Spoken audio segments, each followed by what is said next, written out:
ओम शांति। तो विशेष हमारी भट्टी चल रही है। भट्टी का थीम है संपूर्ण बनने के बढ़ते कदम, और एक ही कदम के बारे में हम चर्चा की,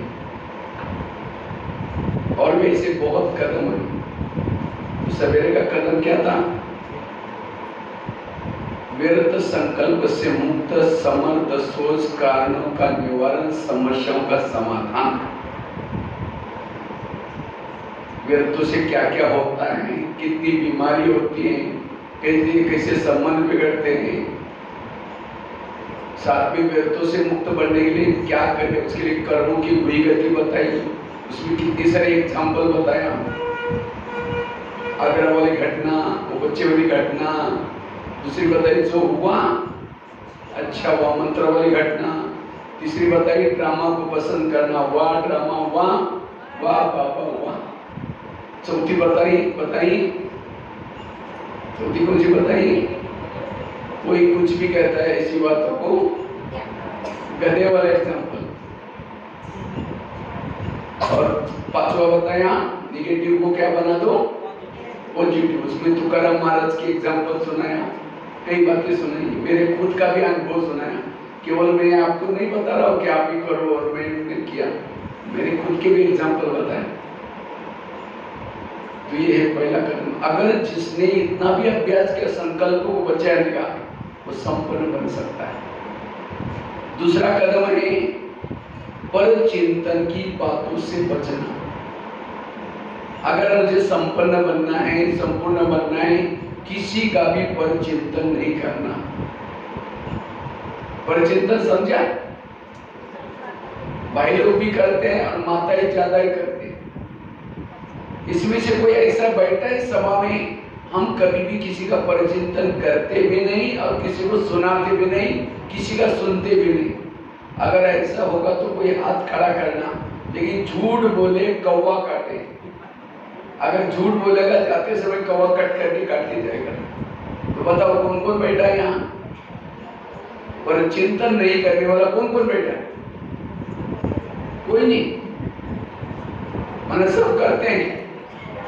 बताओ अगर आप परिचिंतन करेंगे तो संपन्न कैसे बनेंगे? तो आज से इस भट्टी से क्या करेंगे? ये प्रण लेंगे, मुझे किसी का परिचिंतन नहीं करना है, मुझे किसी का प्रदर्शन नहीं करना है। क्योंकि जो परिचिंतन करता है उसको भगवान प्यार नहीं कर सकता। अब किसी के घर में जाओ, उनके बच्चे भी बैठे हैं, बाप भी बैठा है, बच्चों को कहेंगे बच्चे ठीक नहीं, नालायक है, ऐसे है वैसे। बाप सुन रहे, बाप के सामने उसकी बच्चे की बुराई कर रहे, और बाप को कहेंगे बहुत अच्छे, आप कितने अच्छे। बाप कहेंगे तू पहले यहाँ से भाग जा, तुमने मेरे बच्चों की गिलानी की। तो मेरे बच्चे बोलते हैं। हर मम्मी पापा को अपने बच्चे क्या होते हैं? प्यारे होते हैं। इसी तरह सारे संसार के जितने भी लोग हैं किसके बच्चे? पापा के। चाहे आपका पति, आपके बच्चा, आपके पड़ोसी, सब किसके बच्चे? बाबा के बच्चे। और उन सब की गिलानी करेंगे, फलानी ऐसी है, वो ऐसा है, वो ऐसा है। और शाम को योग में बैठेंगे, मीठे बाबा, प्यारे बाबा, अब शांति के सागर, दही का सागर। बाबा कहेगा मैं भूल गया, मुझे याद दिला रहे, पहले तुम यहाँ से मत जाओ, तुमने मेरे बच्चों की गिलानी की और तुम मेरी महिमा करते हो। भगवान से प्यार करने से पूर्व भगवान की रची हुई दुनिया का हर इंसान मुझे प्रिय चाहिए। तो इसलिए आज से हमें परिचिंतन नहीं करना। परिचिंतन करना अर्थात कोयले के व्यापारी बनना। अगर कोई कोयला का व्यापारी है, हाथ भी काला, मुंह भी काला, जिसको बेचे वो भी काला। और कोयले का व्यापारी कहाँ रहता है? कहाँ रहता है? झोपड़ी में रहता है, झुग्गी झोपड़ी में। और हीरे वाला व्यापारी कहाँ रहता है? महलों में रहता है। इसलिए आज से मुझे किसी का भी परिचिंतन नहीं करना। जो परिचिंतन करता है वो संपन्न नहीं बन सकता, संपूर्ण नहीं बन सकता। मुझे लगता है कल परसों भी साकार मुरली में बाबा ने बच्चे उल्टी सुल्टी बातें, कल की मुरली में था, कल परसों की मुरली में। ये बाबा को ये धारणा बताना क्यों पड़ता है? क्योंकि हम करते रहते हैं। क्योंकि भावना और योग इसका कनेक्शन है। जितना सेंटर के लिए भावना, बहनों के लिए भावना, मधुवन के प्रति भावना, उतना योग अच्छा। जिसकी भावना ठीक नहीं उसका योग भी नहीं है। कई कहते हम करते नहीं, कोई आकर के सुनाता है तो क्या करें? क्यों सुनाता है? हम सिर हिलाते, अच्छा और क्या हुआ, अच्छा और क्या हुआ।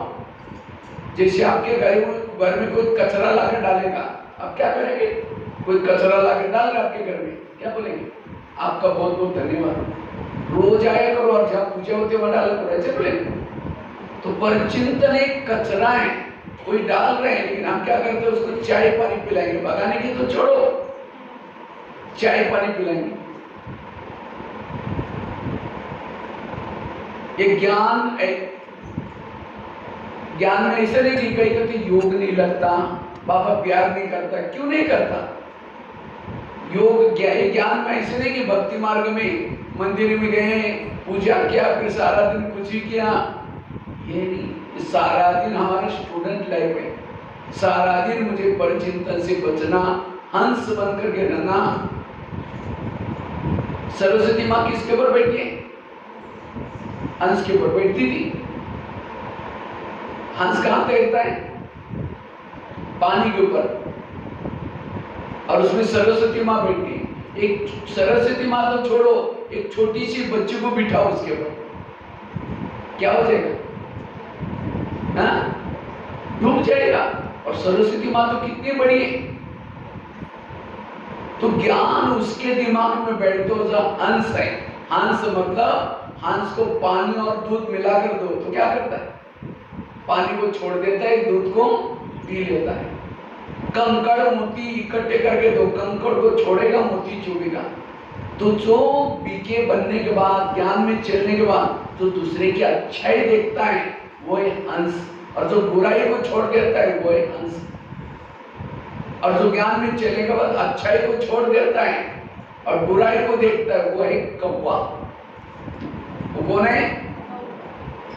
कई क्या करेंगे, पीछे से कोई बहन या भाई नहीं है और दो चार जन मिलकर के उसकी बुराई करें, हालांकि ऐसे वो ऐसे, और अचानक आई क्या बोले, ओम शांति, अभी हम आपको याद करें।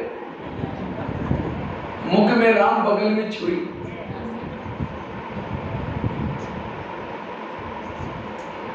कोई उल्टी करता है, वोमिटिंग करता है, वो कहां जाता है उल्टी करने के लिए? कहां जाता है? Wash basin. पहले तो बात है उल्टी कोई क्यों करता? उल्टी क्यों करते हैं? कोई जो चटपटी चीजें खाता है, तला हुआ खाया, सड़ा हुआ खाया, तो डाइजेस्ट नहीं होता पेट में, तो क्या करता है? उल्टी करता है। और उल्टी किस में करते हैं? वॉश बेसिन में। और कोई उल्टी करता है उसको कहते हैं नाक बंद, धीरे उधर जाओ, वॉश बेसिन में जाओ। इसी तरह परचिंतन कौन करता है? जो सारा दिन उल्टे सुल्टे समाचार सुनता है, चटपटे समाचार सुनता है, ऐसे वो ऐसे, तो वो बातें तो बुद्धि में डाइजेस्ट नहीं होगी, दिमाग में नहीं ठहरेगी, फिर क्या करेंगे? उल्टी करेंगे। और जब तक उल्टी नहीं आएगी, चैन नहीं आएगी। और कहाँ करेंगे? वो परचिंतन कहाँ सुनाते हैं? कान में। तो कान कोई वाशपेशन तो नहीं है ना? वैसा आकार कैसा है? कान का आकार कैसा है? सुंदर सा वाशपेशन है, बीच में एक नली भी है। हर वाशपेशन को नली होती है नीचे, तो इसको भी एक नली है। तो जब ऐसी उल्टी कर आती है तो क्या करेंगे? वाशपेशन को फोन करेंगे, आ जाओ। वंडरफुल बात है। वो कहता है मुझे काम है, कोई बात नहीं, मैं खुद जाता हूँ। वो वाशपेशन नहीं आता तो खुद जाकर उल्टी कर रहा है। परिचिंतन। फिर कहते ज्ञान में भी चलते, योग भी लगाते, मुरली के लिए जाते हैं, बाबा का अनुभव नहीं होता। कैसे होगा? मुरली में आता है बच्चे झगमुई झगमुई बच्चे पर चिंतन नहीं करो। 84 जन्म की सीढ़ी उतरने के लिए कितना समय लगा? कितना समय लगा? 5000 साल। और उसी सीढ़ी को आप ऊपर तक जाना है, कितना समय है? कितना समय है? 1 सेकंड में तो यहाँ कैसे बैठे हुए? 1 सेकंड नहीं, 1 जन्म। 1 सेकंड निश्चय के लिए बोलता है, सीढ़ी ऊपर चढ़ने के लिए नहीं। सीढ़ी चढ़ने के लिए 100 साल। 100 साल किसको मिलेंगे? जो 1937 से ज्ञान में चला है उसको। हम तो उस समय नहीं चले। किसी को 10 साल मिले, किसी को 5 साल मिला है। 5 साल में वो सीढ़ी ऊपर चढ़ना है।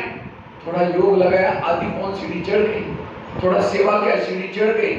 थोड़ा सा योग लगाया, सीढ़ी चढ़ गए। पर चिंतन किया, जितनी सीढ़ी चढ़ी उतना यही करते रहे, चढ़ते रहे, उतरते। चढ़ने के लिए टाइम कम देते, उतरने के लिए सारा दिन उतरने का काम करते। तो जब पूरा हो जाएगा ऊपर तक नहीं पहुंचेंगे। इसीलिए अब मुझे इस भट्टी से पक्का करना है, मुझे किसी का परिचिंतन नहीं करना। मुझे लगता है पिछले संडे में 15 दिन पहले एक मुरली चली थी, शिव जी के ऊपर अब के फूल चढ़ाओ। कौन से? विरस संकल्प के अब के फूल चढ़ाओ। तो विरस सोचता है, उसके दिमाग में ये मुरली की बातें नहीं ठहरती। फिर पूछेंगे परिचिंतन करने वालों को, आज की मुरली क्या थी? बहुत अच्छी थी, बहुत हरा वाली थी। क्या थी? बहुत अच्छी थी। भाई मीठे बच्चे में क्या था? बहुत अच्छा था वो भी। अच्छा चलो, प्रश्न क्या था? वो भी बहुत अच्छा था। चलो छोड़ो, वरदान क्या था? वो भी बहुत अच्छा था। क्या था? एक लाइन भी याद नहीं है। चलो छोटा सा स्लोगन बताओ, वो भी याद नहीं। अब जिसके दिमाग में मुरली याद नहीं रहती, उसके चेहरे में खुशी कैसी रहेगी? शुद्ध संकल्प कैसे चलेंगे? ये क्यों मुरली याद नहीं रहती? क्योंकि अंश नहीं है, कौवा है।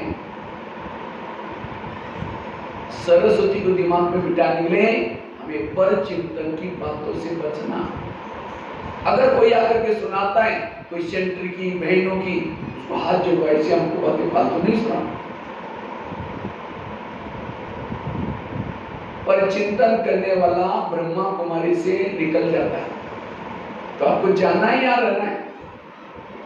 अंत तक इस ज्ञान में चलना है या ब्रह्मा कुमारी से बाहर जाना है? चलना है ना। एक सत्संग चलता था, एक कहानी सुनाता हूँ। एक सत्संग चलता था, उसमें बहुत सारे लोग आते थे। तो एक दिन एक शिष्य ने गुरुजी को कहा, गुरुजी मुझे एक वरदान चाहिए। तो गुरुजी ने कहा, क्या वरदान चाहिए? कहते हैं मेरे बारे में सबके दिल में क्या चलता है मैं जानना चाहता हूँ। तो गुरुजी ने कहा, ठीक है, मैं तुम्हें वरदान देता हूँ, साथ में एक छड़ी देता हूँ। छड़ी मतलब मांत्रिक डंडा। जब भी किसी के दिल में तुम्हारे बारे में क्या चलता है जानना है, छड़ी को दिल में रखो, उस व्यक्ति का नाम लो, पता चलेगा। छड़ी दी, वरदान दी, शिष्य चला गया। अचानक शिष्य को याद आता है, पहले मैं गुरुजी की चेकिंग करता हूँ, उस गुरुजी के दिल में मेरे बारे में क्या चलता है। रुक करके छड़ी को दिल में लगाता है, गुरुजी का नाम लिया, थोड़ी छड़ी काली हो गई। तो छड़ी काली हो गई, उसको लगता है अरे गुरुजी के अंदर मेरे बारे में कालापन है, इनको गुरुजी बना करके फायदा क्या। आश्रम में आना बंद हो गया। 1 दिन हो गया, 2 दिन हो गया, महीना हुआ। तो गुरुजी उसके घर में गए और कहते कि क्या जी आजकल आप आश्रम में नहीं आते? नहीं जी, थोड़ा घर में मेहमान आते हैं, मेरी तबीयत ऊपर नीचे हो रहा है, खेती का काम चल रहे हैं, थोड़ा बरसात का समय चल रहे हैं, कोरोना काल चल रहे हैं। गुरुजी ने कहा 6 साल से आश्रम में आते थे, आंधी आए, तूफान है। नहीं जी नहीं, जरूर कुछ बात है। कहा कि गुरुजी आपके अंदर मेरे बारे में कालापन है, जो छड़ी लिया ना मुझसे देख लिया। गुरुजी ने कहा अच्छा ये बात है क्या, लेकिन तुमने देखा कि तुम्हारे अंदर औरों के बारे में कितना कालापन है? कहा कि नहीं देखा। देखो, शिष्य ने छड़ी को दिल में लगाया, अपना नाम लिया, पूरी छड़ी काली, पूरी काली, थोड़ी सी सफेद बन रही थी क्योंकि 6 साल से आश्रम में आता था। और गुरु जी कितनी काली थी? थोड़ी सी काली, बाकी पूरी सफेद। तो शिष्य ने अपनी पूरी काली देकर के शर्म आई, सिर झुकाया। तो गुरु जी ने कहा कोई बात नहीं, मैं भी जब आश्रम में आया था मेरी भी छड़ी पूरी काली थी, लेकिन मैंने तपस्या करके, सेवा करके, दान पुण्य करके इतनी बची है, मैं इंसान हूं, निकल जाएगी। लेकिन तुम मेरे को देख करके यहां नहीं आएगा, जो तुम्हारे सफेद बन रहे वो भी काली हो जाएगी। जो 6 साल से सफेद बन रहे वो भी। तब वो शिष्य कहता है, गुरु जी मैं कितना बुरा काम कर रहा था। गुरु जी ने कहा कोई बात नहीं, आज से कभी बड़ों की कमजोरी मत देखना। तब से दोबारा शिष्य वापस आता है। ये कहानी किसी की नहीं है, ये कहानी है हम ब्राह्मण आत्माओं की। हम भी यहाँ आते आते ज्ञान योग करते करते करते हमारी जो काली आत्मा थी, पतित आत्मा थी, पावन बनना शुरू हो जाते हैं। लेकिन जैसे यहाँ आते हैं, सेंटर के कनेक्शन में आएंगे, सेवा के कनेक्शन में आएंगे, फिर कहेंगे हम तो पैसे देते ना, उसको ज्यादा आगे किया जाता। फलानी बहन जी ऐसी है, वो भाई ऐसा है, उसके अंदर कुछ ना कुछ दोष देखेंगे। कहीं तो मैं देखता हूँ माउंट आबू जाकर के वहां से भी दोष देख के आते। अच्छा देखने के बजाय कोई ना कोई दोष देख के आएंगे। और फिर भावना, याद रखना, भावना और योग इसका बहुत गहरा कनेक्शन है। जितना सेंटर की बहनों के प्रति भावना,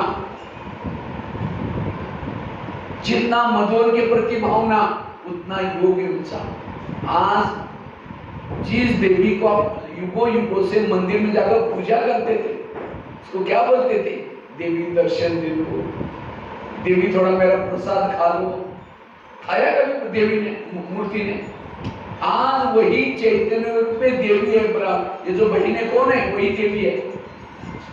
लेकिन जब यहाँ आए उनकी बुराई करना शुरू करें।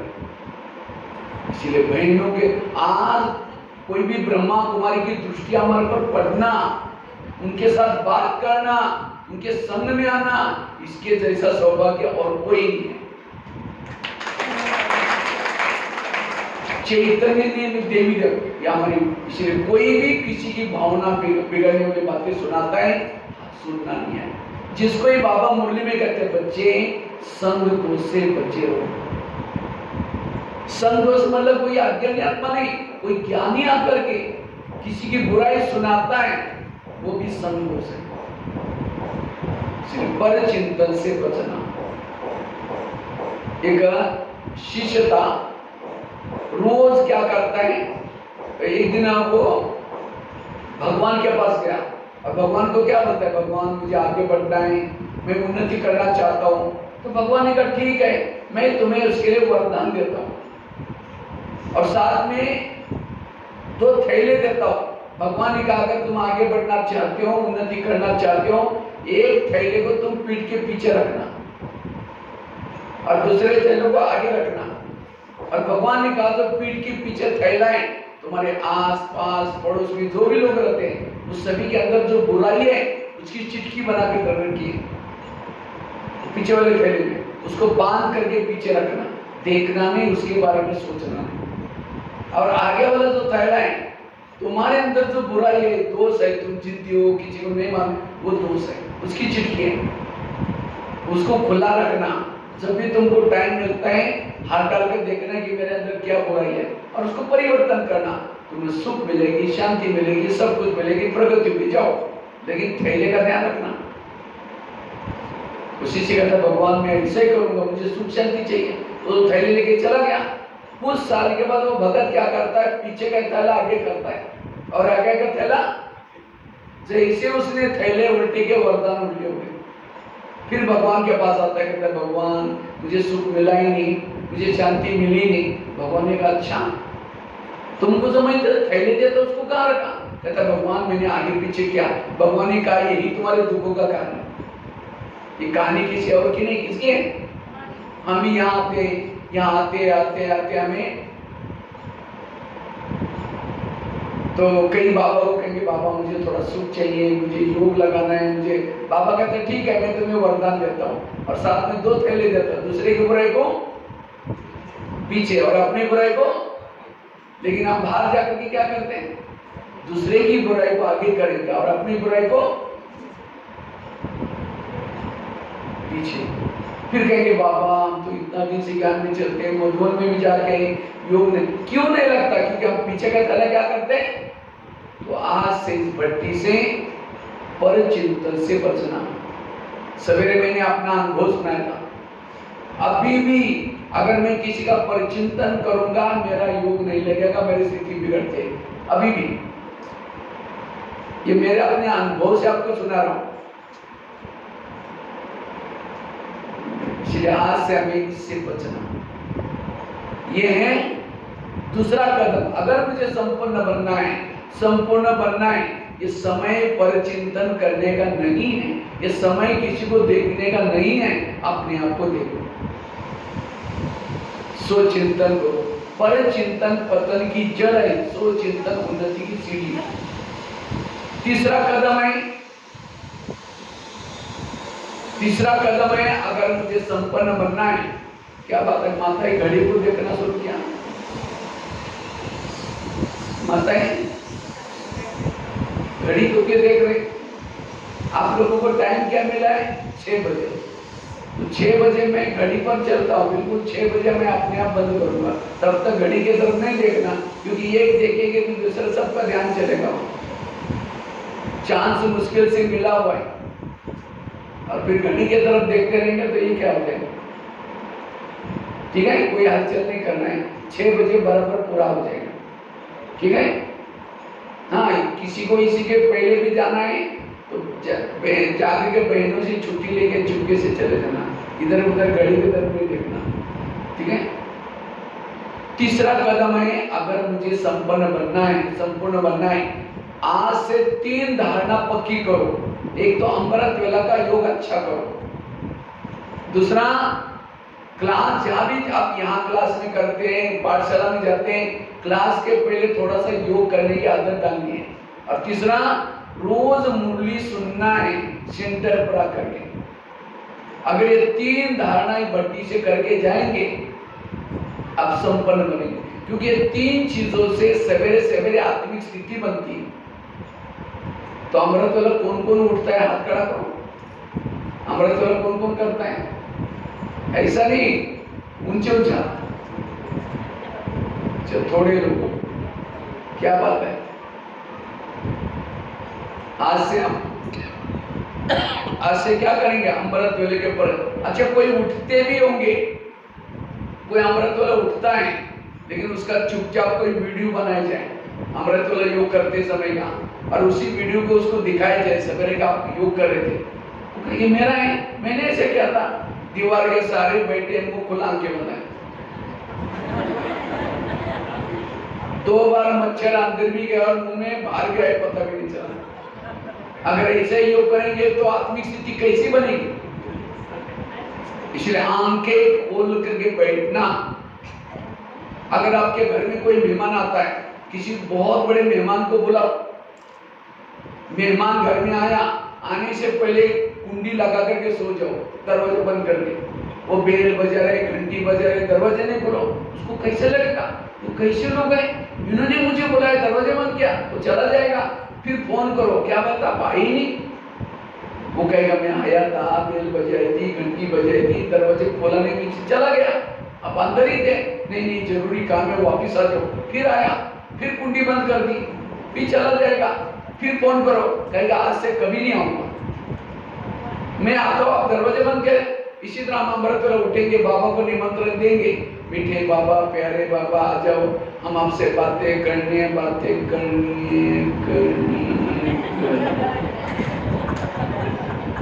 अब उसको तो बुलाया, दरवाजे खिड़की, तेरे द्वार खड़ा भगवान, भगत भर ले जो भगत हम साथी हो गए। और गया भी नहीं, अंदर ही है, आत्मा तो अंदर बैठे, केवल खिड़की दरवाजे खोल। इसलिए आंखें खोल करके बैठो। और केवल खोल के भी नहीं, कोई मेहमान घर में आया, उसके चेहरे की तरफ देखते रहो। तो क्या फोन क्यों किया था? तो कई भाई बहन योग कैसे करते हैं? उठेंगे और घड़ी में वो फोटो की तरफ देखते रहेंगे, फिर घड़ी में देखेंगे, अच्छा कब तक देखना? अच्छा 15 मिनट, अच्छा और 5 मिनट। अब कोई घर में मेहमान बैठा है, उसके चेहरे की तरफ देखते रहो, घड़ी की तरफ देखते रहो, उनको लगा कहीं जिनको जानना है क्या? इसलिए लगन में मगन होकर के बैठो। उसको निहारते रहो, उसने क्या क्या उपकार किया, उसको उपकारों को गाओ, प्राप्तियों को गाओ। इससे विकर्म विनाश होगी, लगन में मगन हो जाएंगे। कई तो क्या करेंगे, मैं आत्मा हूं, शांत स्वरूप हूं, शक्ति स्वरूप, आप जा रहे चांद सूरज तारागण के पार, अब कोई तारागण के पार जाकर के झुटका लगा के नीचे हड्डी गुड़ी टूट जाएगी।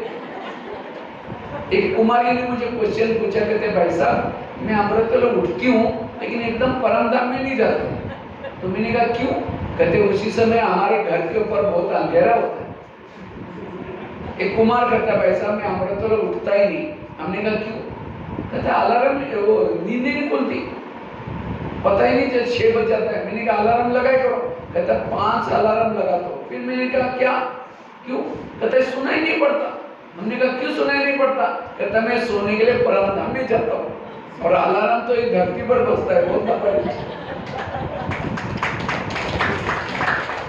देखो कैसे क्वेश्चन पूछते हैं। भले परम धाम सोने के लिए गया लेकिन उसका कान का है, कान तो नीचे है, कान आ रहा, आत्मा का कनेक्शन है। इसलिए बाबा कहते हैं मैं रोज तुम्हारे घर में आता हूँ। तो बाबा आपके घर में आता है, दिखाई पड़ता है आप लोग को? हाँ, बाबा को देखने के लिए होश में बैठो। कोई व्यक्ति शराब पी करके गटर में पड़ा है और कोई जाकर के कहता है 10 रुपए तो घर में जाकर सोचो क्या बोलता है, मैं राजा हूं, मुझे कुछ नहीं चाहिए।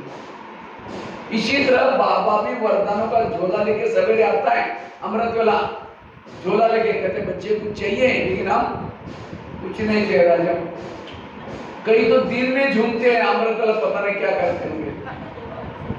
इसलिए होश में बैठो, एक्टिव होकर के बैठो अमृत वेला। तो अमृत वेला कल से क्या करना है, अच्छी करना। जैसे रात को ट्रेन जा रही 2 बजे 1 बजे और चाय वाला चाय चाय करके झुटका लगाता है, उसको क्या पता चलता है? अगर चाय बिकूंगा 50 रुपए मिलेगा, 50 रुपए दिखते। अगर मैं अमृत वेला आंखें खोल करके बाबा की अमृत वेला करूंगा, मेरे एक जन्म का भाग्य बनेगा। अमृत वेला बाबा परम धाम से इतना दूर से आता है, आपके घर के लोग सारे खराटे मार के सोए हैं, आपका शहर में भी सारा सोया है और भगवान वहां करके आपको जगाया। कितना प्यार है। और उठा करके क्या कर आपके भाग्य में लिख रहे हैं, मैं तुमको सोने के महल दूंगा, पुष्प विमान। लेकिन हम इसलिए कहते ना, भगवान जब भाग्य में लिख रहे थे सो रहे थे क्या? उसको धन्यवाद देने की छोड़ करके सोने का काम कर। इसलिए आंखें खोल करके बैठना, अच्छे अमृत वेला करना। और आजकल कितनी अच्छी अच्छी गीत है मोबाइल में, ईयरफोन लो, भले घर वालों को किसी को डिस्टर्ब ना हो जाए, लगा करके अच्छे अच्छे गीत सुनो। आजकल कई जगहों पर अमृत वेला ओआरसी में वगैरह ट्यून चलते हैं, उसको लगाओ। लेकिन अमृत वेला अच्छी करने। अगर मुझे सूर्यवंशी में जानना है, मेरी स्थिति सूर्य के समान आत्मिक स्थिति चाहिए, और उसका आधार है अमृत वेला। जो अमृत वेला अच्छी तरह करेगा वो सूर्यवंशी में जाएगा। और दूसरा, क्लास के पहले योग करना है। जब भी मुरली चलते हैं उसके पहले आकर के आधा घंटा योग करना है। लेकिन आजकल क्लास के पहले कोई पहुंचते नहीं, सीधा संगठन में योग मिलता है। और वो योग भी कैसे करना है, विधि से। लेकिन कई माताएं क्या करेंगे, योग लगाने के लिए आ रहे, आते आते रास्ते में देखेंगे बहुत अच्छा सब्जी वाला जा रहे हैं, फिर सोचेंगे आज इसकी सब्जी बनाएंगे। पहले सोचेंगे योग करेंगे, मुरली सुनेंगे, जाते समय लेके जाएंगे। यहाँ सेंटर पर आए, लाल लाइट चल रहा है, गीत बज रहे हैं, शुरू करेंगे मैं आत्मा हूँ, शांत स्वरूप, शक्ति स्वरूप। फिर सोचे रहे झोला तो लाए नहीं, थैला तो लाए नहीं, सब्जी कैसे लेके जाऊँ? फिर कहेंगे ठीक है, कोई प्लास्टिक का झोला तो हो गए, मैं आत्मा हूँ, शांत स्वरूप, शक्ति। फिर सोचेंगे गैस के ऊपर जो दूध रखा था गर्म करने के लिए, मैंने उसको बंद किया या कम चल रहा है, तो चलो कोई बुझा देगा, मैं आत्मा हूँ, शांत स्वरूप, शक्ति। फिर कहेंगे यार घर में तो मेहमान आने वाला था, मैंने सोचा था उसके लिए छोले बनाए, चने बनाए, लेकिन रात को तो भिगो ही नहीं, चलो छोले कुछ और बना देंगे। मैं आत्मा हूँ, शांत स्वरूप, लाल लाइट की सफेद लाइट का टाइम पूरा। सामने वाला बैठने वाला सोचा वाह इन्होंने आधा घंटा योग किया, लेकिन इनका योग कहाँ लगा है? वो छोले वाला योग या सब्जी वाला बाबा वाला योग नहीं था। अगर ऐसा योग करेंगे आत्मिक स्थिति कैसी बनेगी? भक्ति मार्ग में यही किया, माला जप रहे राम राम राम राम दिखना भी मिली जुलना भी राम राम राम राम। इसलिए हमें योग अच्छी तरह करना है, संगठन में योग करना है, और जो योग अच्छी करता है उनकी अवस्था अच्छी बनते हैं। वही सारा दिन मान अपमान निंदा सर्दी गाली इन चीजों से परे रहता है, उसके संकल्प विकल्प नहीं चलते। ये है कर्मातीत अवस्था, ये है संपन्नता की स्थिति। एक बार जानकी दादी हम लोगों को शांतिवन वालों का क्लास कर रहे थे, अचानक आई थी। तो दादी क्या बोलते हैं, पता नहीं मैं संपन्न कब बनूंगी, संपूर्ण कब बनूंगी, कर्मातीत कब बनूंगी। आज मैंने झूठ बोला, दादी बोलती क्या बोला? झूठ। तो हंसाबा ने पूछे कि दादी आप क्या झूठ बोला? नहीं, हमारे सब शांतिवन वाले सब बोले दादी आपने क्या झूठ बोला? तो कहते हैं हंसाबा मेरे को पूछ रही थी, दादी अगर आपको तबीयत ठीक नहीं है, कुछ दर्द वगैरह नहीं है, तब आप क्लास में जाना। अगर आपको कुछ दर्द है क्लास में नहीं जाना, शांतिवन वालों के निवासी को क्लास कैंसिल करो। तो दादी क्या बोलती है, मुझे बहुत दर्द था लेकिन तो भी मुझे लगा कि आप लोगों से मिलना है, इसलिए मैंने दर्द को भी भूल करके आप लोगों के पास मिलने के लिए आई। देखो बहुत दर्द था तो भी मिलने के लिए। तो हमने कहा दादी आप तो ये तो कर्मातीत स्थिति है। एक बार जानकी दादी को कुछ बहुत प्रॉब्लम आया था और हॉस्पिटल में क्या किया था, उसको चारों तरफ से बहुत सारी ये लगाई थी, नलियां लगाई थी, बहुत सारी ब्रेन में भी लगाया था, हार्ट में भी लगाया था, कई नलियां लगी थी, इंजेक्शन भी लगे थे। तो इतने में मधुबन वाला भाई आया दादी से मिलने के लिए। तो दादी को कहता है दादी जी आपको मिलने के लिए मधुबन में 25,000 लोग आए हैं। दादी कहते हाँ। दादी ने कहा डॉक्टर को बुला, डॉक्टर को बुलाया। कहते डॉक्टर ये क्या लगा है मुझे, ये निकालो। कि दादी आपकी तबीयत खराब है। कहते मैं तुम्हारे कारण जिंदी नहीं हूँ, मैं ब्राह्मणों के बाबा के कारण जिंदी हूँ, ये निकालता है मैं उठा के लेके जाऊँ। अरे दादी की इतनी तबीयत खराब, इतनी सारी, वो जब सुना ना उसने इतनी ब्राह्मण परिवार मुझे मिलने के लिए आए, बाबा से मिलने के लिए आए, तो दादी ने आंसर में कहा दादी हम कल जाएंगे, तुमको आना है तो आ, नहीं जा रही, ये सब उठाकर लेके जा रहे हो। डॉक्टर ने सारा निकाला। उसी समय तुरंत गाड़ी को दादी आंसर में बोलते अभी शाम को 7-8 बजे था, 8-9 बजे था। कहते हम कल सवेरे तुम यहाँ आना, तुम आ जाना कल सवेरे, मैं जा रही। गाड़ी मंगाई, बैठ गई और जाते समय रास्ते में क्या बोलते हैं, डायमंड हॉल में जाकर के सीधा योग करेंगे। रात भर जाग के गई, जाकर के डायमंड हॉल में योग चालू कर दिया, योग में बैठ। ये है दादी की विल पावर। और कितना साल की, 103 साल उस समय हुआ था, 103 साल वाली ये। जब उसको एक शब्द ही नहीं एक सुना कि दादी में इतना होता, ये है कर्मातीत अवस्था, ये है संपन्न स्थिति। दादी प्रकाश बनी। दादी ने संकल्प लिया था कि मुझे कर्मातीत बनना है। मुझे बाबा ने बोला था, डेट बताया था कि इसी समय तक आप संपन्न बनो। सबको, सभी ब्राह्मणों को दिया था और कहा था कि कितना 3 महीना दिया था, 3 महीना में ड्रिल करना, हर घंटे में ड्रिल करना। दादी ने इतनी ड्रिल की, उसी डेट तक दादी क्या किया, 3 महीना तक आंखें बंद कर दी। आंखें बंद की थी। हम लोग दादी से मिलने के लिए जाते थे तो मोहिनी बहन और मुन्नी बहन बाजू में बैठे, कहा कि दादी देखो कौन मिलने के लिए आए। कहते हाँ मैं समझती हूँ, मुझे पता है भंडारे वाला मिलने के लिए। नहीं नहीं नहीं, वो भंडारे वाला नहीं, नहीं वही है। आंखें बंद है, सब जानते थे। और ऐसा अभ्यास करते करते दादी जो 1.5 बाबा ने दी उसमें चली गई, कर्मातीत बन गई। बाबा ने मुरली में कहा था डेट फिक्स करो, दादी ने डेट फिक्स करके चली गई। इसलिए हमें भी संपन्न बनने के लिए, संपूर्ण बनने के लिए क्या करना है, योग तपस्या करनी, साधना करनी है। और वो साधना कैसी? आप समझे कोई मम्मी माता जी कोई मेहमान के साथ मिल रहे और बीच में बच्चा आता है, मम्मी मेरा किताब का है, मम्मी मेरा ठहर जाओ मैं बाद में दूंगी, मेहमान से बात कर रहे। बच्चा तो रोज का है। इसी तरह हम बाबा से योग लगा रहे हैं और उस समय कोई सब्जी आ जाए, कोई ये तो रोज की बात है। इसलिए अटेंशन से योग में बैठना। ब्रह्मा बाबा रात को सोते थे तो कई भाई बहनों को क्या लगता था, बाबा को उनको सोते हुए देखना है, तो सिक्योरिटी वाले मना करते थे, नहीं बाबा की नींद पिलेगी, किसी को जाने नहीं देते थे। तो कई कहते थे हम चप्पल दूर रखेंगे, बिना चप्पल के जाएंगे।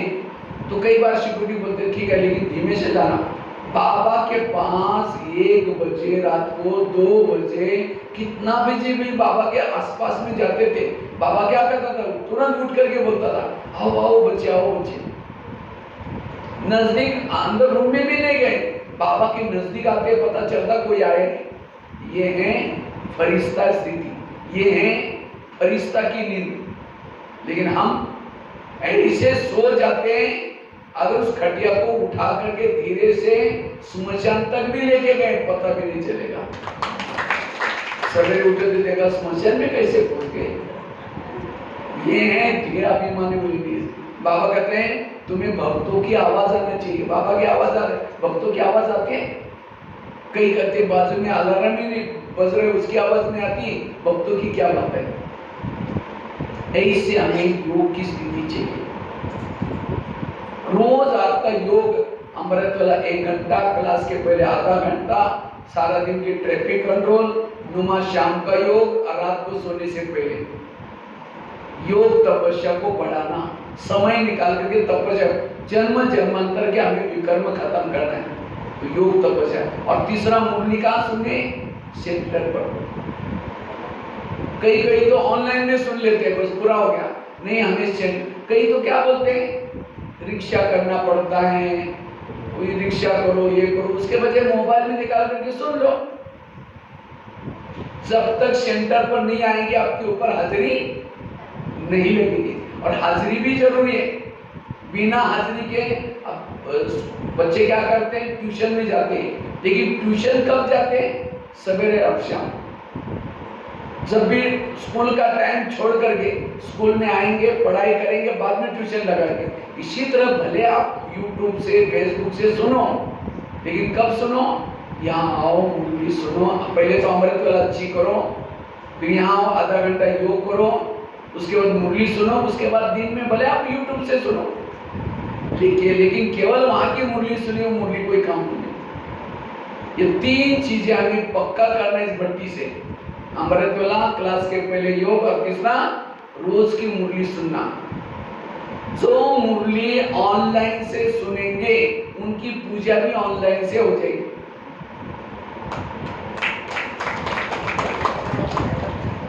जो कई तो क्या करते हैं गुरुवार के दिन आते, बाकी छुट्टी। तो आपके भी मंदिर में भगत गुरुवार के दिन आएंगे, पानी डालेंगे, प्रसाद चढ़ाएंगे, बाकी 8 दिन कोई नहीं आएगा। गुरुवार की देवी, कई तो संडे के दिन। रोज जो मुरली सुनता है उसके मंदिर में भी भगत रोज आएंगे। जैसी देव वैसी पूजा। इसलिए 3 चीजें, जो ये 3 चीजें करता है उसको किसी के दोष दिखाई नहीं पड़ते, सब अच्छे नजर आता है, व्यर्थों से मुक्त है, वो कर्मातीत है। 1-2 महिलाएं थी, एक महिला रहती थी 2 मंजिल पर ऊपर, दूसरी रहती थी नीचे की मंजिल पर। तो 2 मंजिल वाली महिला क्या करते, रोज अपने घर के खिड़की से पड़ोसनी के छत पर देखती है, तो छत पर वो कपड़े सुखाते हैं, उसके कपड़े देख करके पति को बुलाती है, इसको कोई अक्ल नहीं, कितने गंदे कपड़े, कितने मैले हैं, जाओ पूछ क्यों। पति कुछ नहीं बोलता। वो रोज 2 मंजिल की महिला क्या करते, पति को दिखाते, पति कुछ नहीं बोलता। एक दिन जब उसने उसी खिड़की से देखा तो पड़ोसनी के कपड़े अच्छे दिखने लगे, फिर पति को बुलाया, तो आज इसको कैसे अक्ल आ गई, कितना अच्छा धुला किया, जाओ कुछ क्या। पति धीरे से मुस्कुराता और कहता है आज सवेरे सवेरे मैंने अपनी घर की खिड़की के कांच साफ किया, शीशे साफ किया। समझ में आया? टाली ने मुझे समझाई नहीं समझा। अगर एक बात समझ जाती तो टाली बच जाती। मैं दोबारा समझाता हूँ, तो मैं ध्यान से सुनना। देखो सबका ध्यान, बातें नहीं करना। दो महिलाएं थी, एक रहती थी 2 मंजिल पर, दूसरी रहती थी नीचे की मंजिल पर। तो 2 मंजिल वाली महिला क्या करते हैं, पड़ोसनी के छत पर रोज देखती है, तो छत पर वो कपड़े सुखाते हैं पड़ोसनी, तो उसके कपड़े खिड़की से देखने के बाद गंदे दिखते हैं। तो 2 मंजिल वाली महिला क्या करते हैं, अपने पति को बुला करके कहते हैं इसको कोई अक्ल नहीं, कितने गंदे कपड़े हैं, कितने मैले हैं, पता नहीं क्या साबुन लगाते हैं, कपड़े धुलाने की भी अक्ल नहीं।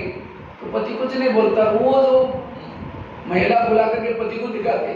लेकिन एक दिन जब उसने उसी खिड़की से देखा, कपड़े अच्छे दिखने लगे, रोज तो गंदे दिखते थे, आज अच्छे दिखने लगे। तब फिर पति को बुलाते, कहते आज इसको कैसे अक्ल आ गई, कितना अच्छा धुला के जाओ, कुछ क्यों। पति धीरे से मुस्कुराता है, कहता है मैं आज अपनी खिड़की के शीशे साफ किया, खिड़कियां साफ की। रोज वो कैसी धुलाई करती थी, अच्छी, लेकिन उनको गंदे क्यों दिखते थे, उनकी खिड़कियां गंदी थी, मैली थी। दोस्त क्या पड़ोसी का है, खुद का है, खुद का। इसी तरह जिस दिन सेंटर पर नहीं आएंगे, मुरली नहीं सुनेंगे, अमृत वाला नहीं उठेंगे, तो आपकी बुद्धि की खिड़की कैसी रहेंगी, गंदी। और उसी गंदी खिड़की से जिसको भी देखेंगे सब गलत नजर आएंगे। फिर इसको सुधारना चाहिए, बेटे को सुधारना चाहिए, पति को सुधारना चाहिए। वो सुधरा हुआ है, आपकी खिड़कियां गंदी है, आपको निगेटिव दिखता है। आप अपनी खिड़कियों को साफ करो, वो सब अच्छे नजर आएंगे। आकाश में थूकेंगे, धोखा कहाँ आएगा, अपने ही सिर पर आएगा। ऐसी बातों को खुद का ही घाटा है।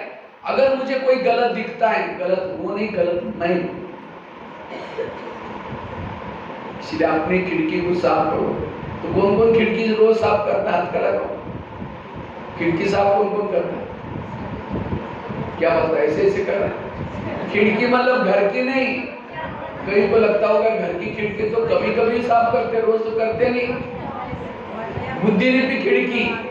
अभी मैं नेपाल में गया था, नेपाल में गया था तो मेरा वहाँ 3 दिन की भट्टी थी। तो पहले दिन की भट्टी में मैंने खिड़की की बात सुनाई, रोज खिड़की साफ करो। तो दूसरे दिन भट्टी की 2-4 माता आई नहीं क्लास में। तीसरे दिन आई, बहनों ने कहा कल कितनी अच्छी क्लास थी, तुम लोग क्यों नहीं आए। ताकि परसों भैया ने कहा ना खिड़कियां साफ करो। कल हम सारा दिन खिड़कियां साफ करने लगे। मैंने कोई घर की खिड़की नहीं बोली थी, कौन सी खिड़की। कभी कभी हम ज्ञान को भी उल्टा कर लेते हैं। एक भाई ज्ञान में चलता था, लगभग 1 साल 6 महीने से ज्ञान में चलता था। तो एक बार होटल में गया वो भाई, होटल में जाकर के समोसा मंगाया। समोसा जानते हैं ना, मैदे को बेल करके आलू भरते हैं, मसाला भरते हैं, समोसा बोलते हैं। तो 1 किलो समोसा मंगाया और वो भाई क्या करता है, मैदे का छिलका फेंकता है निकाल करके और मसाला खाता है। तो मैनेजर देखा ये मैदा फेंक रहा है, मसाला खा रहा है, ताकि तुम मैदा पसंद नहीं करते। कहता पसंद तो करता हूँ, लेकिन आजकल मैं ब्रह्मा कुमारी आश्रम में जाता हूँ, उन्होंने कहा कि बाहर का नहीं खाना, इसलिए बाहर का निकाल कर बाहर का मतलब दूसरे का हाथ का न खाना। इसीलिए होटल के बाहर बोर्ड लिखा है क्या, होटल, हो सके तो यहाँ से टल। कहा कुछ किया कुछ। इसलिए भक्ति कोई गलत नहीं, भक्ति बहुत अच्छी है। भक्ति को हमने उल्टा किया, बलि चढ़ाओ भगवान प्रसन्न हो जाएगा। कौन सी बलि, जो सारा दिन मैं करते, मैं पद को छोड़ना। लेकिन लोगों ने मैं करने वाली बकरी को बलि चढ़ा दिया। उपवास करो, कौन सा उपवास, वो मतलब नजदीक वास बना रहना, मन बुद्धि से परमात्मा के पास रहना, यह उपवास। लेकिन लोगों ने पेट का उपवास किया। घर का त्याग करो, कौन सा घर, शरीर आत्मा का घर है, इसको शरीर को भान को भूलो। लेकिन लोगों ने क्या किया, उस घर को छोड़कर जंगल में गए, शरीर को तो भूला ही नहीं। अब दिवाली मनाते हैं आप लोग, दिवाली मनाते तो क्या करते दिवाली में लक्ष्मी आने के लिए, हाँ सफाई करते और क्या करते, दीपक जलाते। दीपक क्यों जलाते, रोशनी करके लक्ष्मी आने के लिए। लेकिन लक्ष्मी का वाहन क्या है, उल्लू। उल्लू को तो रोशनी में दिखता ही नहीं, अगर दिए जलाएंगे लक्ष्मी आएगी कैसी? फिर पटाखा बजाएंगे, सुतली बम, उल्लू घबरा करके और चला जाएगा। कौन सी सफाई? मन के अंदर जो ईर्ष्या करना उसकी सफाई। दीपक कौन सा? आत्मा का दीपक है। ये दीपक जलाना कहा कुछ, इसलिए अर्थ का क्या किया? इसलिए रोज अपनी खिड़की को क्या करो? साफ। रोज खिड़की को साफ कर, किसी की भी दोष दिखाई नहीं पड़ेंगे। तो ये 3 धारणा पक्की करनी है। और लास्ट एक बात सुना करके हम पूरा करेंगे। कितना कदम बताया? पहला कदम बताया व्यर्थों से मुक्त बनने का, उसका कैसे बनना है तो सभी ने हमने देखा। दूसरा बताया पर चिंतन से बचने का कदम, उसके लिए छड़ी वाली कहानी, थैले वाली कहानी, उल्टी नहीं करनी है, कोयला का व्यापारी नहीं बनना। और क्या बताया? तीसरा कदम, तीसरा कदम कौन सा बताया? रोज 3 धारणा, अमृतवेला का उठने की धारणा, दूसरा क्लास के पहले योग करने की धारणा, और तीसरा चलो योग करते हैं। तो चौथा कदम है श्रीमत का पालन। श्रीमत का पालन। तो आप लोग बाबा के श्रीमत प्रमाण कितना चलते हैं? श्रीमत तो पता है ना सभी को? श्रीमत बाबा के पता है? रोज अमृतवेला उठना, ये क्या है? श्रीमत। रोज मुरली सुनना, ये क्या है? श्रीमत। शुद्ध भोजन खाना, ये है श्रीमत। पवित्रता का पालन करना, ये है श्रीमत। बेस पहनना और भी छोटी छोटी कई नियम है। तो आप ये नियमों को 100% पालन करते हैं या 70-80%? बोलो 2-4 से बताएं, बताओ बताएं। 100 में से कितना परसेंट है श्रीमत के? सब बताओ, 2-4 अपने मुख से बताओ, अच्छा लगेगा। हाँ, कितना करते हैं? 70%। माता जी के लिए ताली बजाओ, माता जी कहते हैं 70%। अच्छा, और बताओ पीछे कुछ माताएं कितना? बोलो बोलो। हाँ, देखो एक एक श्रीमत के 10-10 मार्क है। अगर आपने अमृतवेला उठा आपको 10 मार्क मिल गया। अगर आपने मुरली सुनी 20 मार्क हो गया, उसकी भी 10 हो गया। उसके बाद आपने अगर भोजन शुद्ध किया 10 मार्क मिल गया, 30 हो गया। अगर आपने पवित्रता का पालन किए 10, पवित्रता के 20 मार्क है, तो कितने हो गया? 50 मार्क हो गया। अगर आपने ट्रैफिक कंट्रोल किया उसके में मार्क मिल गए। तो सारा दिन के श्रीमत में 100 में से कितना मिलते हैं आप लोगों को? 50। माता के लिए 50। और बताओ, बोलो कितना? 50। और पीछे माता है कितना? अच्छा भाई लोग बोलो कितना मिलते हैं? बोलो। चलो मैं आपको आईना बताता हूं, आप चेक करना कितने मिलते होंगे। अगर आपने अमृतवेला उठा तो आपने कितना मार्क देंगे? 10। वो 10 कब मिलेंगे? अमृतवेला बेड से उठे और लेकिन बाबा के कमरे में या फोटो के सामने झुटका लगा दिया हो क्या? 5 मिनट के चले गए। झुटका भी नहीं लगा था, जागृत थे, लेकिन बुद्धि परमधाम में गई नहीं, इधर उधर भटकी तो भी डाई मार के चले गए। समझे? आपने मुरली सुनी, कितना मार्क देंगे? 10। वो 10 कब मिलते हैं? मुरली सुनने के पहले योगी नहीं किया, 5 मार्क खत्म हो गए। मुरली सुनी लेकिन सारा दिन उसको आचरण में नहीं लाया, सुना सिर्फ, उसके 4 मार्क चले गए। सुनने का केवल 1 ही मार्क है। सुनने का कितना मार्क है? 1 मिलता है, लेकिन हम देते कितने? 10। भोजन बाहर का नहीं खाया, घर का बना के खाया, बातें करते खाया, 5 मार्क चले गए। बाबा की आदमी नहीं खाया, बैच नहीं पहनाई, 5 मार्क चला गया। किसी का परिचिंतन किया, मार्क चले गए। अब बताओ कितना पढ़ते होंगे? सुबह को मिली हल्दी की काटी खत्म है, पंसारी बन गया। ये है ज्ञान की गहराई, और इसलिए गहराई में चलो। अच्छा, ये बाबा के नियम हमको क्यों बाबा ने दिए? जैसे कोई किसी पेशेंट है, किसी को खांसी बहुत आ रही, डॉक्टर के पास गया, डॉक्टर को कहता है सर मुझे रात भर नींद नहीं आई है। तो डॉक्टर ने सारी चेकिंग किया, चेकिंग करके डॉक्टर ने क्या क्या दवाई दी, लेकिन साथ में डॉक्टर क्या बोलता है, ये दवाई खाना, लेकिन दही, इमली, खट्टी चीजें मत खाना। और पेशेंट क्या कर रहे हैं, दही भी खा रहे हैं, इमली भी खा रहे हैं, खट्टी चीजें खा रहे हैं, दवाई भी खा रहे हैं, क्या बीमारी ठीक होगी? इसी तरह ये बाबा ने सफेद ड्रेस, पैच पहनना, ये सब क्यों परहेज बताए? इससे हम विकारोपी बीमारियों से मुक्त हो जाएंगे। इसलिए ब्रह्मा कुमारी के जो भी नियम बनाया, उन नियमों पर मन चलना। बाबा के दो प्रकार के बच्चे, एक कच्चे, दूसरा तो आपको उसी लिस्ट में पक्के में, तो सारे नियमों का पालन करते हैं।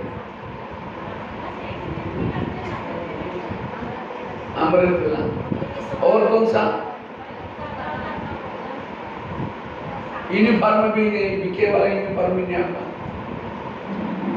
बैच पहना है, पहना तो 5 मार्क कट हो गए। तो ये छोटे छोटे सारे नियमों का पालन करना, भोजन शुद्ध, जितना नियमों के पालन करेंगे पक्के बनेंगे। पक्के जाते सतयुग में, कच्चे जाते त्रेता युग।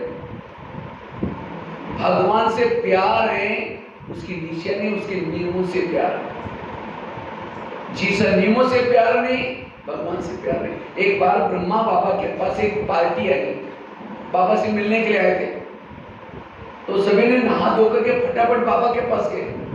तो बाबा ने कहा कि बच्चे आज की मुरली पढ़ी नहीं, बाबा आपसे मिलने थी इसलिए जल्दी आना। बाबा ने कहा बाबा तब मिलेगा जब मुरली पढ़ के आएंगे। तो जिसका मुरली से प्यार नहीं, उसे भगवान से क्या प्यार है? आज हम लोग दुनिया में क्या बोलते हैं, हम गीता को मानते हैं, गीता को मानते हैं लेकिन गीता की मानते हैं, भगवान को मानते हैं लेकिन भगवान की मानते हैं। इसलिए नियमों प्रमाण चलना, वो है शक्तिशाली। आज सीता कमजोर क्यों बनी? नियमों का उल्लंघन किया, श्रीमत में मनमत मिक्स किया। ये साधु है, इसको भिक्षा नहीं देंगे तो नाराज हो जाएगा, श्राप देगा। तो हम भी क्या करते, इनके घर में गए, अगर इनका खाना नहीं खाएंगे तो नाराज हो जाएंगे। बाबा कहते किसी को नाराज नहीं करो। ये श्रीमत में क्या मिला है? श्रीमत प्रमाण पक्के चलो। लेकिन श्रीमत प्रमाण क्यों नहीं चलते? लोक लाज आते। और आप लोग तो राजस्थान के पड़ोस में रहते हैं, तो राजगढ़ वालों को राजस्थान का संग लगा हुआ है, लोकलाज। राजस्थान में सबसे ज्यादा लोकलाज चलती है। एक बार माउंट आबू में राजस्थान की बहुत सारी माताएं आई थी, तो एक माता जी टेलीफोन करने के लिए एसटीडी बूथ पर आई थी। वहाँ मधुबन में वो सब एसटीडी बूथ था, तो समय पहले मोबाइल नहीं थे। तो माता, मैं भी उसके पीछे ही खड़ा था, माता जी का पहला नंबर था, उसने फोन निकाला, जैसे फोन लगा घूंघट लेकर के बात कर रही थी। तो फोन पूरा होने के बाद माता जी को पूछा, माता जी ऐसे घूंघट से बात क्यों कर रहे थे? कहते ससुर जी से बात कर रहे थे ना। मैंने कहा ससुर जी कहाँ है? कहते जयपुर में। माउंट आबू कहाँ और जयपुर क्या? मैंने कहा ससुर जी ने वहां से देखा तो नहीं, मेरे ससुर बहू ने तो बिना घूंघट से बात किया। लेकिन मुझे अच्छा लगा, क्यों? बड़ों के लिए रिस्पेक्ट कितना माता जी के अंदर है। ससुर जी बड़ा है, उसके लिए रिस्पेक्ट के लिए अंदर से घूंघट लेकर के बात कर रही थी, दूर से भी। लेकिन ससुर जी का ससुर जी कौन है? शिव बाबा। सारे ससुरों का ससुर शिव बाबा। उसकी इतने लोग ला जाते हैं, अगर अमृत वाला नहीं उठेंगे ससुर जी क्या बोलेंगे? मुरली सुनने के लिए नहीं जाएंगे, ससुर जी क्या बोलेंगे? अगर भोजन उसकी याद में नहीं खाएंगे ससुर, उसके लिए कोई लोग लाज नहीं। और एक जन्म के लोग ससुर जी को बाबा के मुखलाज को, बाप की किसी की करने की कोई जरूरत। धर्मराजपुरी में सजा मिलेगी, पड़ोसी आएंगे। लोग इस दुनिया में ऐसे हैं, घोड़े पर बैठने में नहीं देंगे, पैदल चलने में नहीं देंगे। इसीलिए कहते हैं सुनो सबकी करो, फटाफट मन की बता दिया, मन की नहीं श्रीमत की, न जन की न मन की, श्रीमत प्रमाण चलो। हम 5वीं कक्षा में थे, 7वीं कक्षा में थे, हमको इंग्लिश में एक लेसन था, बाप और बच्चा गधा खरीद करने के लिए गए थे। जब गधा खरीद करके वापिस आ रहे थे तो जगह जगह पर लोग क्या कर रहे थे, पत्ते खेल रहे थे, मई महीना था, पत्ते खेल रहे थे। तो एक जगह पर लोगों ने बोला, अरे तुम लोगों ने गधा खरीद किया, बाप को कहा तुमको अक्ल नहीं, बूढ़े को, बेचारा बच्चे को पैदल चला रहे। तो लोग लाज उछे करके बाप ने बच्चे को ऊपर बिठाया गधे पर, आगे गए। दूसरे प्रकार के लोग मिले, कमाल है, तुम जवान लड़का ऊपर बैठा है, अब बूढ़े को चला रहे, शर्म नहीं आती। वो नीचे उतरा, बाप ऊपर बैठ गया। तीसरे प्रकार के लोग मिले, कमाल है, गधे को क्या पैदल चलने के लिए लिया है? तीनों भी बैठ गए, दोनों भी बैठ गए ऊपर, आगे गए। चौथे प्रकार के लोग, गधे को मारना है क्या? दोनों भी ऊपर बैठे हो। दोनों नीचे उतरे, एक रस्सा ढूंढा, आगे का पांव पीछे का पांव बांध दिया, एक बड़ा सा डंडा डाल दिया, गधे को कंधे पर उठाकर चल पड़े। उल्टा हो गया, परेशानी। एक नदी से क्रॉस करके जा रहे थे, पुल पर से गधा क्या होता है, रस्सी टूट गई, नीचे गिरा, पानी में बह के चला गया। ये है दूसरे की बातें सुनने से घाटा। आपने खुद का एक छोटे बच्चे को कहा, अरे बेटा बेटा तुम्हारा कौवा कान लेके गया, पत्थर लेके मारना शुरू करता कौवे को, ये नहीं देखता कि मेरा कान है या नहीं। किसी ने कहा, इसलिए लोग लाज नहीं को, लोगों की लाज करते करते कहां पहुंच गए। जैसे हाथी गले से चलता है, कुत्ते भौंकते हैं, वो दौड़ता है क्या? वो अपने चाल से चलता है। हाथी को पता है कुत्ता मेरा कुछ नहीं। आप मुरली सुनने के लिए आ रहे हैं, योग लगाने के लिए आ रहे हैं, भौंकने वाले भौंकते रहेंगे कब तक? 1 साल 2 साल भौंकते भौंकते अपने आप चुपचाप सो जाएंगे। मैं जब स्कूल में था, पढ़ाई करता था, तो मेरे को ITI में सारा दिन चिढ़ाते रहते थे सारे बच्चे लोग, अरे तुम्हारी उम्र थोड़ी हुआ है, तुम क्यों आश्रम में जाते हो, ओम शांति में। उस समय मैंने एक कहानी याद रखी और उस कहानी ने मुझे बचाया। एक गुलाब का पौधा था, तो रोज क्या करते, गुलाब के पौधे पर नीचे पत्थर था, तो रोज लोग क्या करते, पत्थर के ऊपर चढ़ करके गुलाब के पौधे को फूल तोड़ करके मूर्ति के ऊपर चढ़ाते मंदिर में। तो गुलाब का पौधा वो पत्थर को चिढ़ाता है, तुम काले काले हो, देखने में अच्छे नहीं हो, लोग तुमको उठाकर देखो, लोग तुम्हारे ऊपर पाँव रखते गंदी, और उसके ऊपर मुझे तोड़ करके मंदिर में चढ़ाते हैं, तुम तो कोई काम के नहीं। पत्थर सहन करता है। एक दिन एक व्यक्ति बैठ करके चला जाता है, वो फूल चिढ़ाता है, वो व्यक्ति आएगा, तुमको बिल्डिंग बन रही है उसके नीचे डालेगा, तो भी चुप रहता है। दूसरे दिन व्यक्ति ने उसे उठा के लेके गया पत्थर को, छने रत्वा लगाना शुरू किया, पत्थर को लगता है इतना दिन फूल नहीं चढ़ाया, अब छने रत्व कब तक, फिर भी सहन किया, मूर्ति बन गई अच्छी। मूर्ति बनने के बाद एक मंदिर में रखा, गांव की परिक्रमा किया, माताएं फूल डाल रहे थे, कोई नमस्ते कर रहे थे, क्यों? सहन किया था। फिर मूर्ति उसको क्या किया, गांव की परिक्रमा करके एक मंदिर में स्थापन किया, साधु संत सब झुक रहे थे, क्यों? सहन किया था। फिर उसी फूल को कोई तोड़ करके मूर्ति के सामने डाल दिया। पत्थर कहता है आपने मुझे पहचाना? तो नहीं, मैं वही पत्थर हूं, जो वही पत्थर हूं जो मुझे रोज आप चिढ़ाते थे, तुम काला काला हो, अब तुम कहां पड़े हो? मेरे चरणों में। इसी तरह मैं कभी सोचता था, जब चिढ़ाते थे ना बच्चे, मैं कहता था मैं ब्रह्मा कुमारी में जाता हूँ, वहां का पुरुषार्थ करके सेवा करके भविष्य में हनुमान बनूंगा। जब हनुमान बनूंगा, वो लोग दर्शन करने के लिए आएंगे, मैं कहूंगा मैं आपका क्लासमेट हूँ।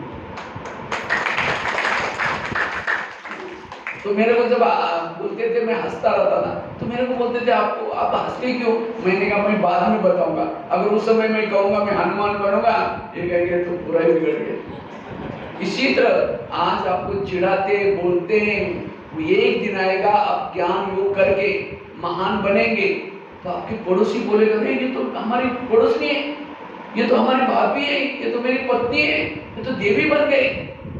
एक दिन आएगा आपका दर्शन करेंगे। इसलिए मस्त रहो, कोई कुछ भी करे। कई लोग बोलते हैं ब्रह्मा कुमारी वालों ने इनको बिगाड़ा। बिगाड़ा क्या?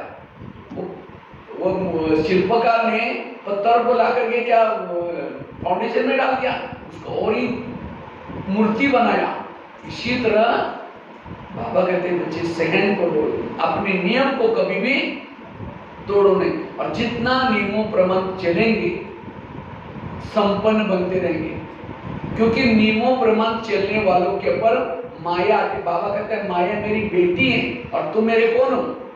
बच्चे हो। तो माया और हमारा रिश्ता क्या हो गया? भाई बहन। कोई कोई बहन भाई को थप्पड़ मारते, कब? जब वो बाप का कहना नहीं। तो माया बहन भी आपको थप्पड़ तब मारते हैं जब नियमों का उल्लंघन करते।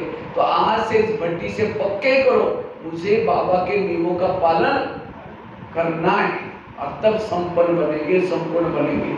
ये है चौथा कदम। बाकी तो बहुत सारी विस्तार की बातें हैं। पहला कदम बताया व्यर्थों से मुक्त बनना, हल्के बनना। दूसरा कदम बताया पर चिंतन से बचना। तीसरा कदम बताया रोज हमें अपनी खिड़की को साफ करना आता, अमृत वेलाची करना, क्लास के पहले योग करना, रोज की मुरली सुनना। और चौथा कदम बताया श्रीमत का पालन। अगर ये 4 कदम भी इस भट्टी से पक्का करेंगे, आप संपन्नता की तरफ जाते रहेंगे। अभी भी मैं ज्ञान अगर नियम को तोड़ देता हूं, मेरा योग लगता ही नहीं सारा दिन। अभी भी जैसे कोई भी माँ बच्चों को प्यार करते हैं, कब करते हैं? जब वो बच्चा माँ का कहना मानते हैं। सवेरे जल्दी उठाएगी, अच्छे कपड़े पहनेगी, देखो बेटा कपड़े गंदे नहीं करना, पटना लड़ना नहीं, झगड़ना नहीं। बच्चा जाता है, लड़ता है, झगड़ता है, कपड़े गंदे के आता है, मम्मी मम्मी मम्मी किचन से देखेगी, मैंने तो उसको कहा किया नहीं किया तो चिल्लाते नहीं आएगी, जाएगी जाकर 2 थप्पड़ लगा देगी। इसी तरह बाबा भी हमारी माँ है, सवेरे जल्दी उठाते हैं, परिस्तर ड्रेस पहनाते हैं, कितने डायरेक्शन देते हैं, लेकिन हम क्या करते हैं? सारा दिन उल्टा करके आते हैं। पर चिंतन करेंगे, नियमों का पालन नहीं करेंगे, याद में पूजन नहीं करेंगे। और जैसे बच्चे शाम को तक मम्मी मम्मी करता है, हम भी आकर के बाबा मीठे बाबा प्यारे बाबा।